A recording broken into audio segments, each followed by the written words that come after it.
Sponsored by the Tennessee Wildlife Resources Agency. Join us in preserving and protecting Tennessee's wildlife. All right, welcome back, everyone. You can call us here at 737-7767. Any question you might have about hunting or fishing or about these products, we'd be glad to talk to you. Till those phone calls start coming in. I'm serious.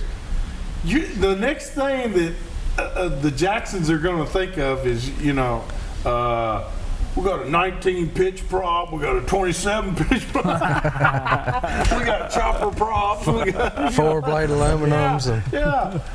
But I like the way that they're thinking. They are trying to make it like a happy medium between the two, and I got to tell you, I'm excited about it because, like I said, I got a big rig and. Some of those cabin cruisers that come down the lake, they don't care what kind of wake they leave, and so it kind of gets hairy. Yeah. But with that right there, you don't have any issues. You don't have any issues. You just take it like a man. Wait for a few months and there'll be the track out. You can have you and your buddy go with you. Ooh. We could fish a tournament out of them, on the buddy system. So, I mean, you get some of the advantages of a bigger boat, and you're still getting the skinny water. Yeah. Because, I mean, that thing, we pulled it right up to the bank, on that rock show. I mean, you could paddle it. And well, then Ryan shows all you got to do is take the wheels out, set them down, click them back in. You're motorized. You're amphibious now. Yeah, that's right. You can move down shore there and check out another spot if you need to. You sure can. And with Line Taming Serum, I mean, we can fish we can go pond hopping. Yeah. From pond to pond to pond. That was actually one of the most impressive things for me was just watching him unload it and how easy it was. He took it out of that truck, carried it down into the water. Because when I first pulled up, I thought, man, this thing got to weigh 1,000 pounds. But man, it's amazing. Ain't no way I'm helping you. My back hurts. Ryan, I got to run the camera over here, buddy. You do what you got to do. But we got callers? Yeah. We got callers? Matthew, how can we help you tonight, Matthew? Yeah, I was just wondering, how's that seat working a blind?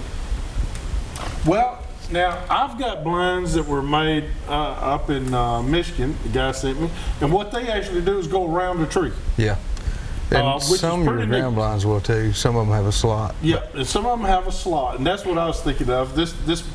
I've got 2 blinds that go around the tree. You just go around the tree and zip it up on the back side, and you can actually sit up against that tree with this thing right here. So that's what I was thinking of. I know what you're thinking about. A regular pop-up blind wouldn't be around the tree. And you're right, you wouldn't. But I was thinking about the 2 blinds that I got that go wrap around the tree. But great for turkey, Matthew. Great for deer hunting. I mean, I know a lot of guys that just walk in the woods with their rifles stalking. That's all I did for years. Find old deadfall and get set up in there. Yeah, and it's the perfect camouflage because it's been there for a while. And so that's what I think about. Yeah. And most deer hunters will. Instead of changing a whole bunch of stuff, just make it work for you. Yeah. Hope that helps you, Matthew. All right, thank you. Thank you, sir. And we got Earl. Earl, how can we help you? Hey, I'm sitting here in Macon County watching your show right now. Yeah. And I seen the boat they advertised there. What's the weight limit on that thing, man? 500 pounds. 500 pounds. 500 pounds. Well, that fit me because I only weigh about 300. Well, I'm iffy. But anyway, I don't.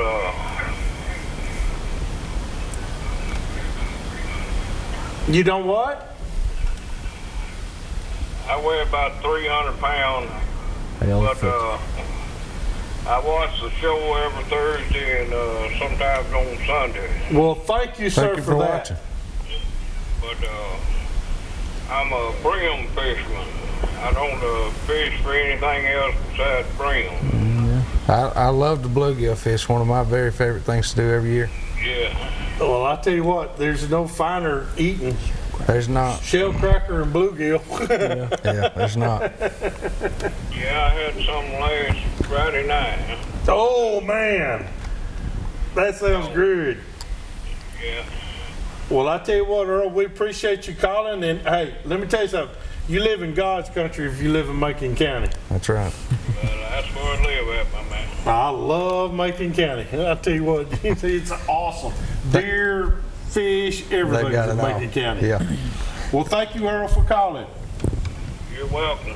Have a good night. Have a good night. You You too, too. sir. And we got who? Dale, how are you doing tonight? Dale? Yes, sir. How can we help you tonight, Dale? Well, I was wondering what the best thing to bass fish with on the Tennessee River is. Right now, Yeah. top water. Yeah. Either a bone-colored salmon or a white frog tied on the back of a buzzbait, an inline buzzbait, something like that. Right now, top water, a popper, Anything makes noise on a top of the water. frog, one of those frogs, a whopper plopper. Anything around the edge or over the top of that grass. Yeah. Yep. Something like that right now, because that's where they're moving, is to the backs of the creeks. They're on their way. They are not quite there in full force yet, but they're on their way. Does that help you?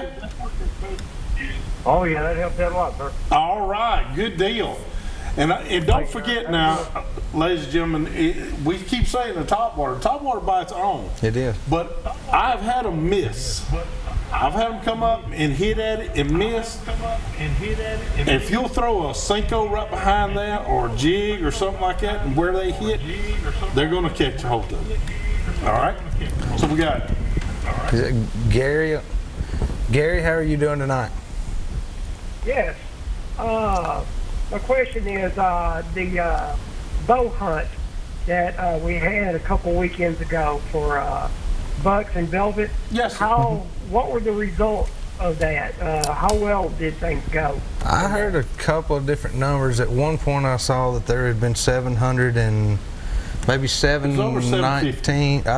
one was 750. It kept climbing as people were checking in deer, but to say 750 deer, which if you break that down by county, 11 or 12 deer per county, I guess is what was killed, would be the average.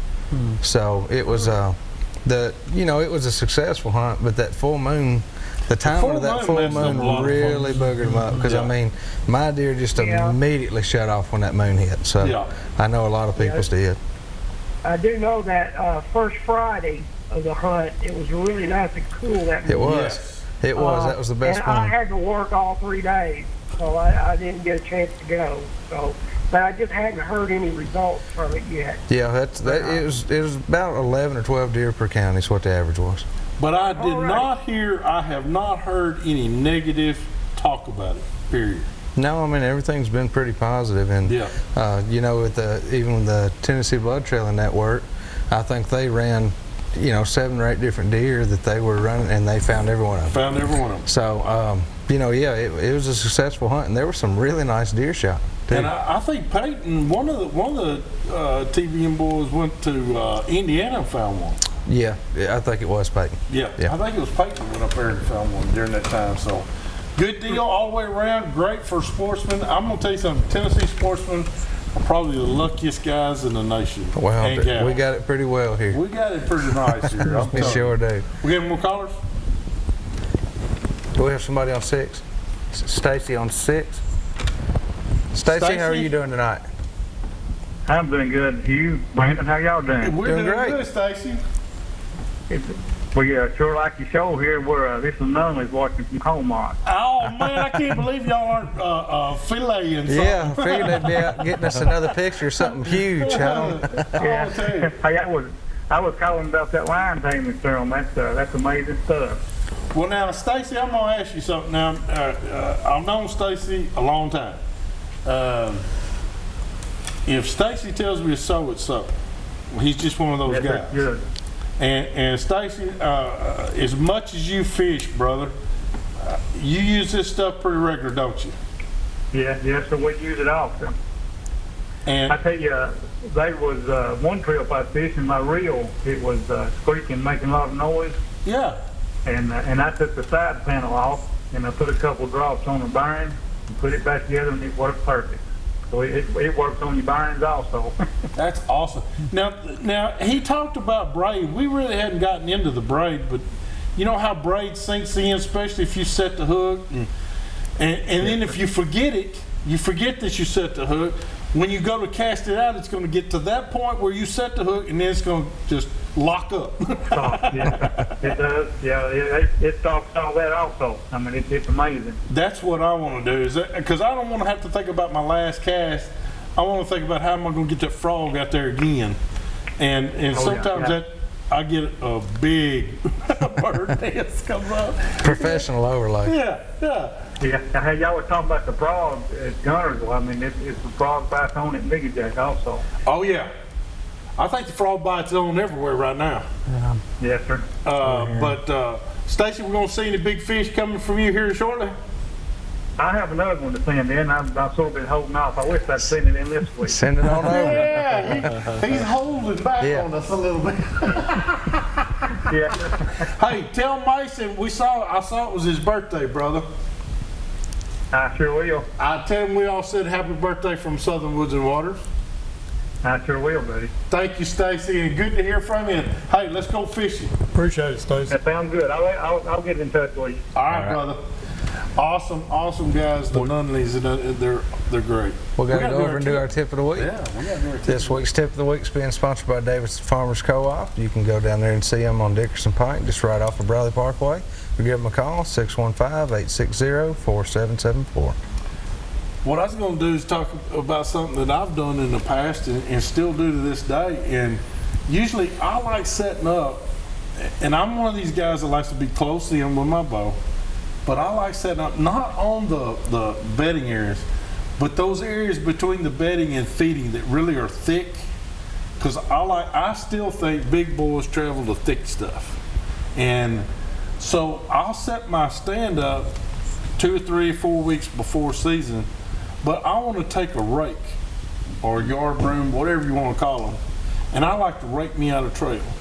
Now, of course, you know, fall's coming in there and everything, the leaves are going to fall again, but till then, I can slip in and slip out fairly quickly and less noise, because I really do hunt closer to their bedding areas than a lot of people do. Yeah, and if you do it enough ahead of time, I actually a lot of times will carry a leaf blower in with me and clear a path of that. And if you'll take it on past your stand, you'll be amazed how many deer will walk down it.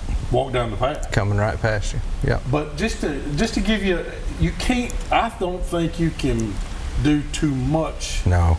You're not going to bother them. They'll end up using that same trail. So. Hope that works out for you, because it's worked out for me. We're going to take a quick break. We'll be back here in just a minute, and Chris Benzinger is going to have some dove for you guys to try out with those birds from last week.